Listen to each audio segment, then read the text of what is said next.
Ce qui est fort, c'est qu'on est déjà sur la pire Coupe du Monde de l'histoire alors qu'elle n'a pas encore commencé.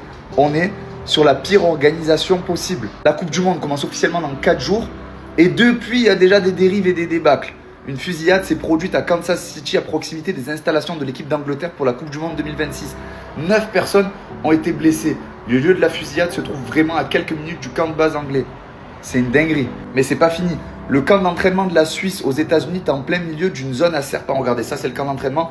Toute la zone rouge, là, c'est une zone à serpents. Le compte Instagram de la sélection suisse a dévoilé les images de son camp de base pour la Coupe du Monde et a entouré ces derniers d'une zone à serpents. Donc c'est bien ça. Plusieurs randonneurs ont déjà été victimes de morsures dans la vallée où se trouve le camp d'entraînement des Suisses.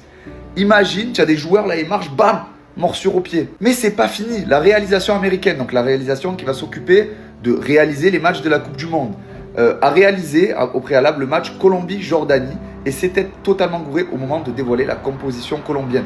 Luis Diaz est placé en défense centrale. La compo est là, vous le voyez, il est juste là. Donc Luis Diaz, défenseur central. John Arias est aligné 2 fois dans le 11 et en plus au poste de gardien. Il est milieu offensif. Le mec est milieu offensif, donc il doit être ici. Ils l'ont mis gardien et défenseur droit. Kevin Castano maîtrise le multiclonage à merveille en étant 2 fois dans le 11 et sur le banc en même temps. Castano, il est là et il est également sur le banc. Et enfin, Cucho Hernandez est également présent à 2 reprises. Hernandez.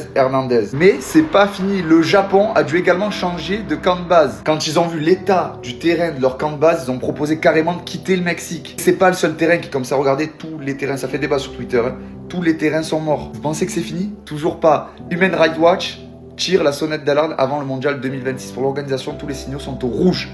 Droits des migrants, risque de discrimination, liberté de presse, surveillance policière, droits des supporters, protection des travailleurs. Human Rights Watch estime que la FIFA a encore le temps d'agir, mais que le compte à rebours est déjà lancé.